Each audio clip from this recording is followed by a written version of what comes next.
Okay, this video is going to show you an example of doing mesh convergence and multiple mesh types with a simple 2D geometry. So for this we need static structure, so we'll load that system in here, and we'll go ahead and just operate the geometry from here. So I'll double click on that, which will open space claim. I could have also right clicked and selected design model or space claim or import geometry from a CAD file if I preferred. But we'll go ahead and just do a quick space claim illustration here. So let's work in the XY axis, and we'll orient normal to that axis. And let's see, we'll go ahead and start by creating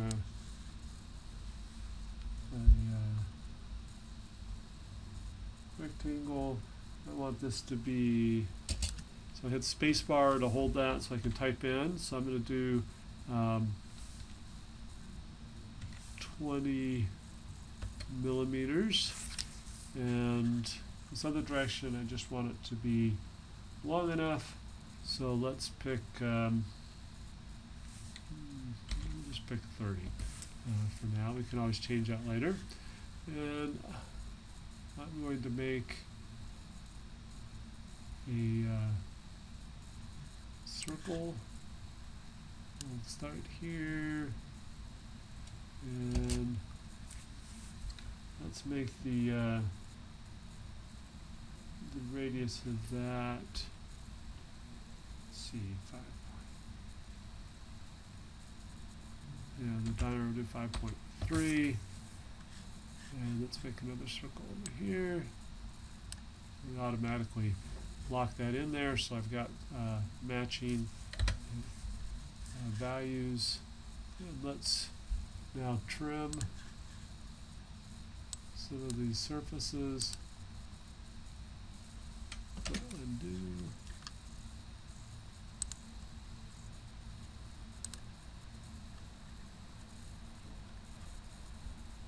Let's see. Do that again.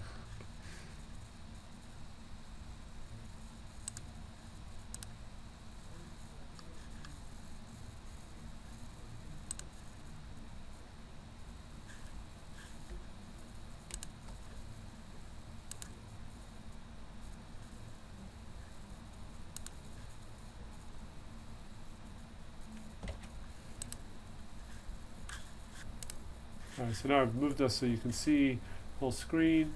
Select the trim away option, so we'll move this line segment, that circular segment.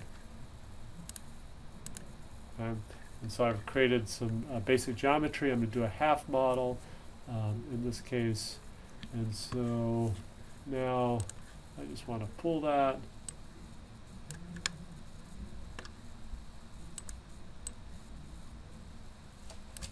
And so we'll make that 3 millimeters thick.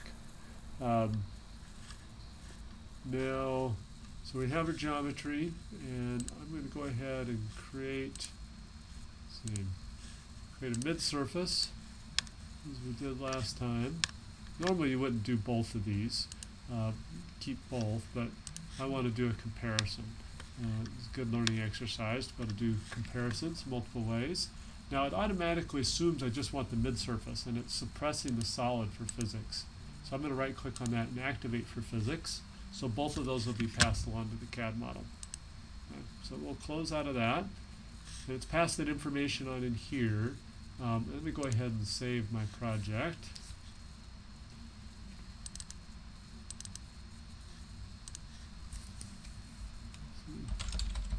I'm going to call this KT. Put this in its own folder.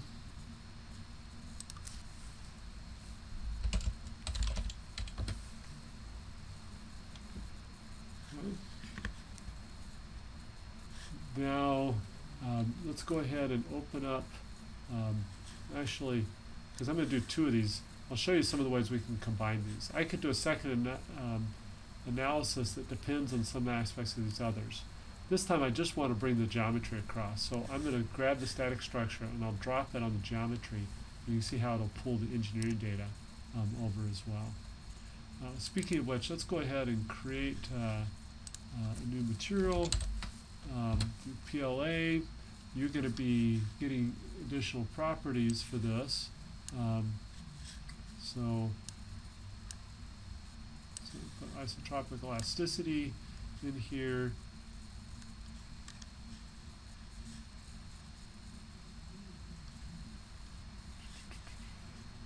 And we can expand that. So Young's modulus 2e to the 9th. Poisson's ratio 0.37. And again, these values aren't correct. I'm just showing you how to enter these in. And then I can come back up. Now I can add in PLA again, and that'll be enough for this model, but I could add density if I needed that. You will for some of your later models. So let's come back over to the project, and we'll start. And I'm going to change the name here. So this will be solid model, and this will do shell model.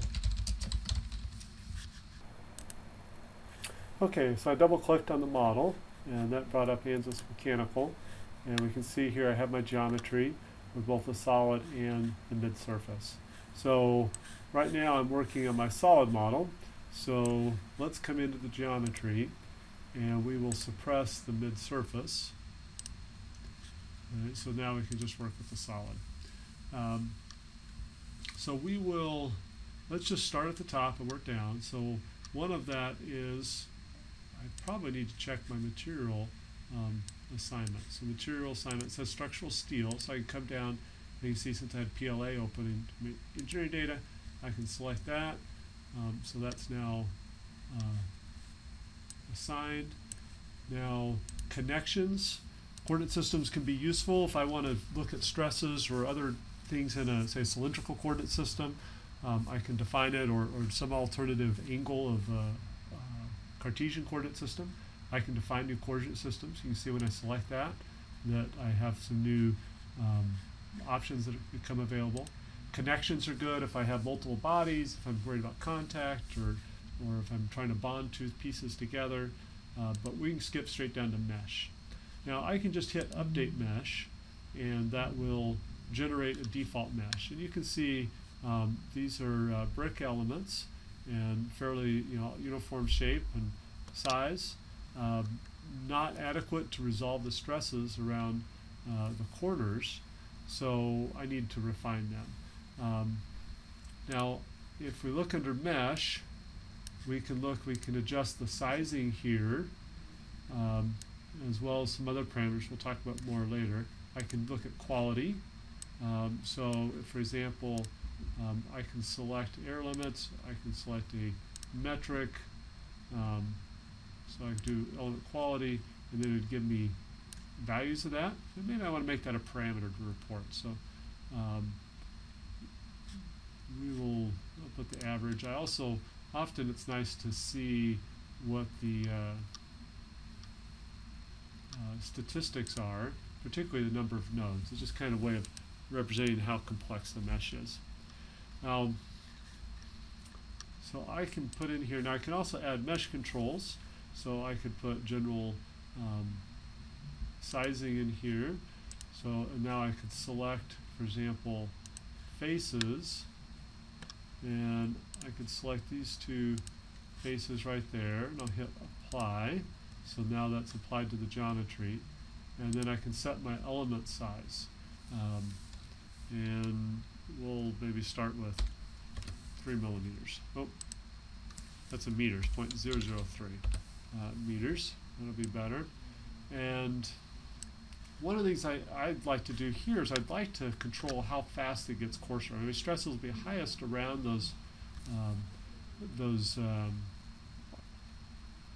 cutouts, but I need to determine how much bigger they're going to grow. So this is how much bigger each element away from that face can be. So if I put that, say, down to 1.1, actually let's put that back to 1.85. Okay. So, and we'll just mesh that.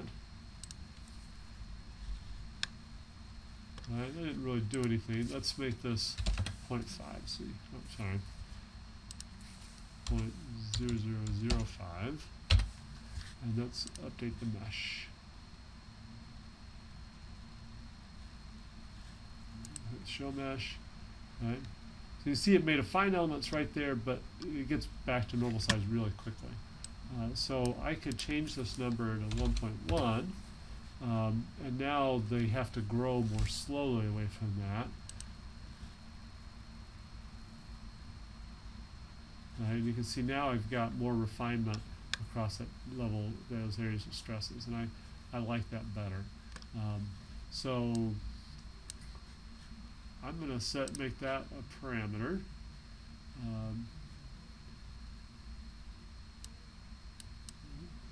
And now let's go down and let's set up our analysis settings. We can create, so I need typically a force and one or more forces and then some displacements. They're nice for making it stable. Here I'm wanting to simulate one that's twice this, and so I have a plane of symmetry. And I'm going to do this as a displacement. I can select that face, and because it's a plane of symmetry, I know that there's no displacements normal to that face.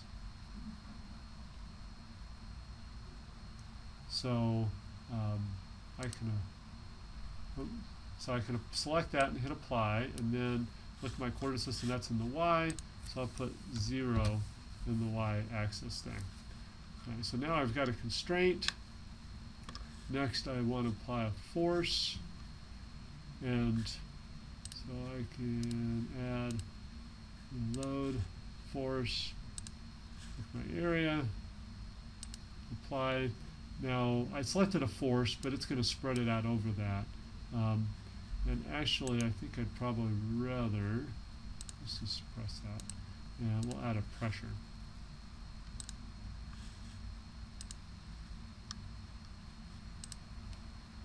Magnitude, so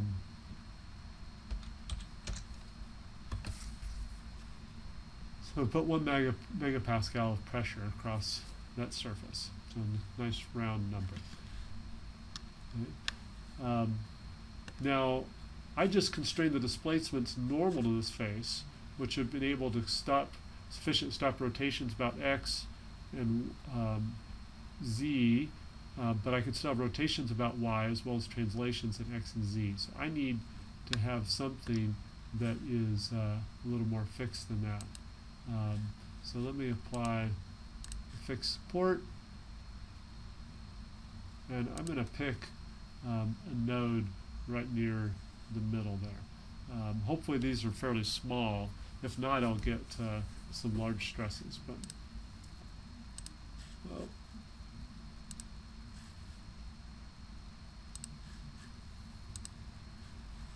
looks like it doesn't want to let me select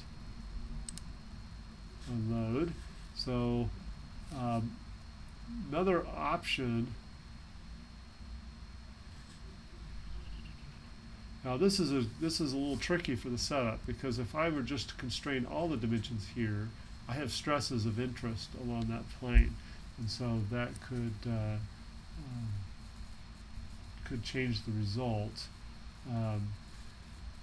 One option would be to go back and split the face in Workbench, but we're going to try. Let's see what happens if I just pick one of these edges and fix that. So it should, as it expands, this side can shrink towards that side. I am preventing shrinking in the z direction, but that should be relatively modest since it's thin. Okay, so I've defined my supports, I've defined my mesh. Now I can define the values I want to calculate. So stress and all the different kinds. We'll just do it von Mises and max principal stress. And I want to make the maximum value of each of these a parameter to make that easy to extract. Good. So now let's go ahead and solve it. Just take a look and make sure things work properly.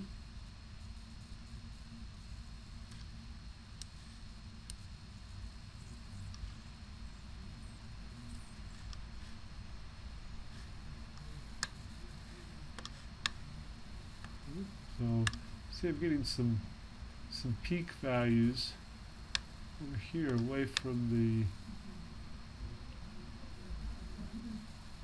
surfaces, and you can tell I've got a max somewhere. That's probably happening. Yeah. So you can see we're getting that peak happening here from that constraint that I put in there. It wasn't quite a physical constraint. So let's go back and adjust that. And instead of doing fixed support on the edge,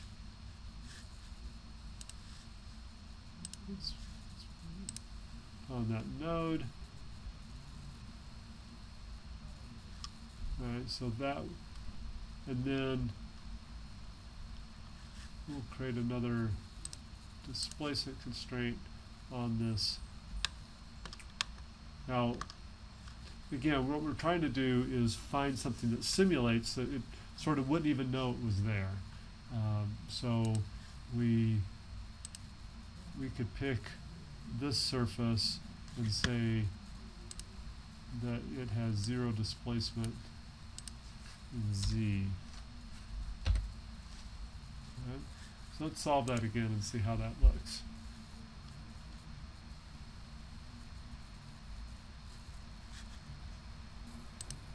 Alright, so it's solved. So let's look at our stresses. Alright, now those stresses look more like what I would expect. And that result was probably already there. I was probably just out of scale. And I could zoom in on the area of interest, but this just makes it easier. The other thing I notice is the stresses look very similar from one side to the other. So my constraints don't seem to be playing a role. I could check that by probing. And I could compare the nodes at these two corners.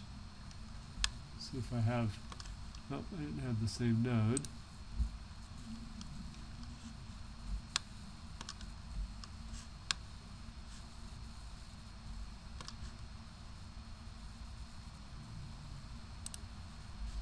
Node.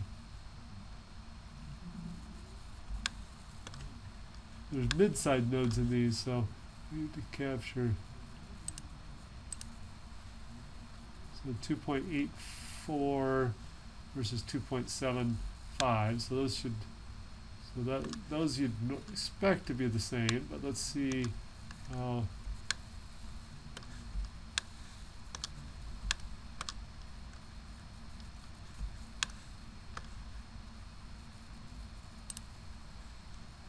2.82, 2.74. So those are very consistent across there. So I wouldn't be concerned that my constraints are causing an issue. All right, so I have my stresses. Now I could plot my my stress state, and perhaps one might be more.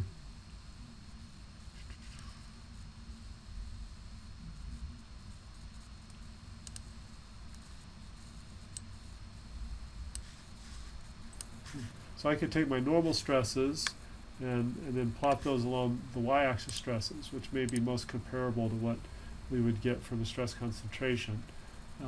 Now this wasn't calculated before, so I can just hit right click, evaluate results, and it'll calculate the solution there. Now that doesn't quite make sense to me why that would be high there. Actually, if we look at this, we notice that this is small. The red is positive, around 40 kPa, and you notice the blue stresses, which are cut off here in our screen, are down off the chart, but they're going to be negative. So this has to do with the sign of our stress state. unless I also may have chosen the wrong values. Oh, no, I said y-axis. So it appears to be just a sign that has them going negative, and so that does make sense now. Okay, so with that, it's kind of operating effectively, and maybe I'll go ahead and take my my minimum, since that's the value. I'll actually grab both of those and export those as parameters. Okay, so I have a working model. Now, commonly I want to do some convergence studies, so I can come out here and open my parameter set, and now I have my current parameter set, and the only thing I have adjustable right now is my facing size element. So I could look at how that varies, and for convenience I'm going to change my unit to millimeters. So, and I'm going to actually start a little bit larger. Okay, so I'll just run those points, and now I can hit update all design points. It'll run that analysis, and it'll automatically give me the results for those data points. And I'll just pause it while it's solving. Okay, so this is finished running. We can see there's no more lightning bolts here. This is a measure of the average mesh quality, which is quite high. You want the higher the better. That was one of the parameters we selected. You can see my nodal parameters, as I go finer, increase quite a bit. And so we can begin to see the impact of stresses. And you can see that, in fact, if we come down here, it's increasing slightly, but really that's in the third decimal point, and is quite is relatively inconsequential. You see, when I did refine it quite a bit more, it took a bit of a jump there at the finest level. But most of our results, that's still within within a fraction of a percent, and that's more than adequate for these studies. And you could look at this. Yeah, this is a little bit bizarre, where these are so very different from the others. This follows a more expected trend.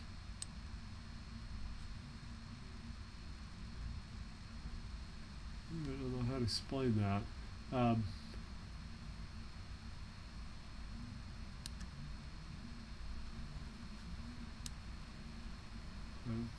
And then these values, there's a lot of variation, but that's fairly small relative to the magnitudes of the stresses.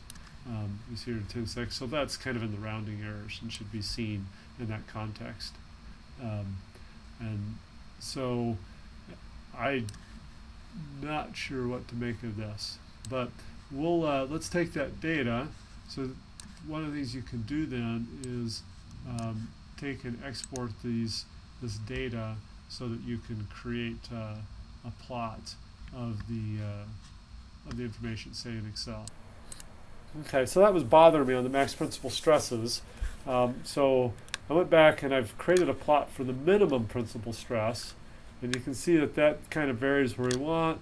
And if we can't see the range of the display load of the probe, it's in the same range of the peaks that we were seeing with the other methods.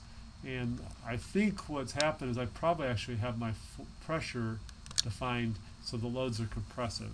And that's why both of those stresses were opposite what we expect. So let's go check that hypothesis. And we see pressure, normal to surface, magnitude and 6. And so if we